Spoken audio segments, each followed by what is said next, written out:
Alright, so this is a video about multiples and factors, technically.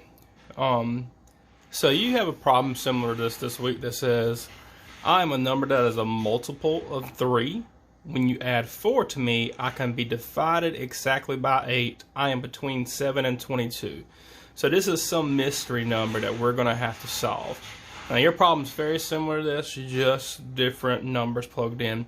So to start off with, a multiple. A multiple is the result of multiplying two numbers together.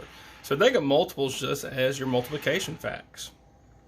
So if I want to do the multiples of 3, I can start thinking like multiplying by 3. What are my multiples of 3? 3 times 1 is 3. 3 times 2 is 6. 3 times 3 is 9. 3 times 4 is 12. 3 times 5 is 15. 3 times 6 is 18. 3 times 7 is 21. And that's all I need, because it says I am a number that is a multiple of 3, and I'm between 7 and 22. So I don't need to go past 22. I really didn't even need 3 and 6, because the number is between 7 and 22. So remember, multiples are what you get when you multiply another number by another number. It's the result of that. It's like the opposite of what a factor is. So it says when you add 4 to me, I can be divided exactly by 8. So I want to start looking at numbers and adding 4 to them and seeing if they are divisible by 8. So if I take 9 and I add 4 to it, 9 plus 4, 9 plus 4 is 9, 10, 11, 12, 13. 13. Can 13 be divided by 8? No, because I know my 8's facts are this. 8 times 1 is 8, 8 times 2 is 16, 8 times 3 is 24. So let me see if I can find a number that will either be 16 or 24 when I add 4 to it. Some of you might already see the answer. So I know 9's not an answer that'll work. Let me test out 12. Let's see, 12, I add 4 to it. 12 plus 4 is 16, indeed. So, can 16 divided by 8? Yeah, 16.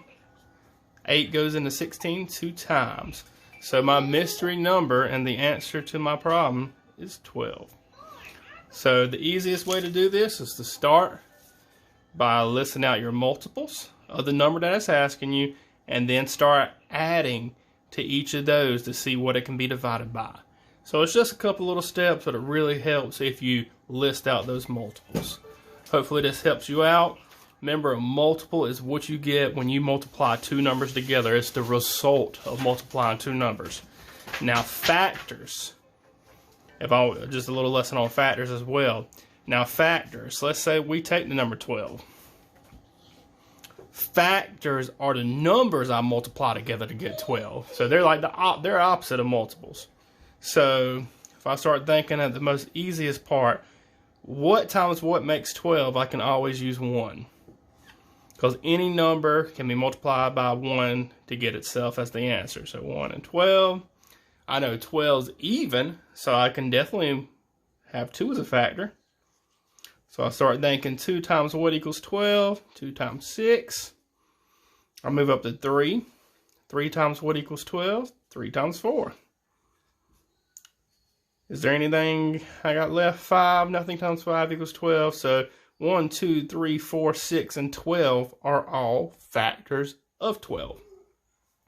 Remember, if a number has more than 2 factors, it is called composite.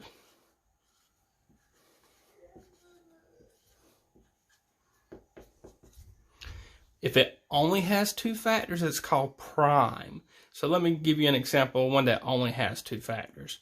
So composite has more than 2 factors.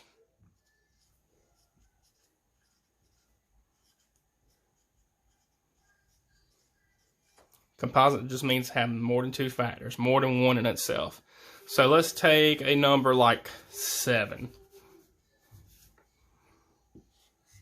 The only things I can multiply together to get 7 as an answer when I multiply is 1 and 7. There's nothing times 2, there's nothing times 3, there's nothing times 4, there's nothing times 5, there's nothing times 6. Its only factors of 7 are 1 and 7. Therefore, that number is prime. Prime numbers have only 2 factors, 1 and itself.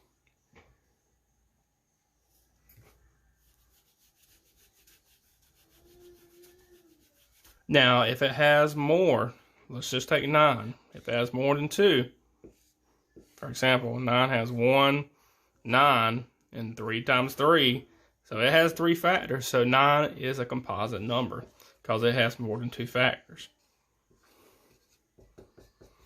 So hopefully this helps you with that question that you have. It'll be on Monday. Hopefully this helps you out. Thank you for watching.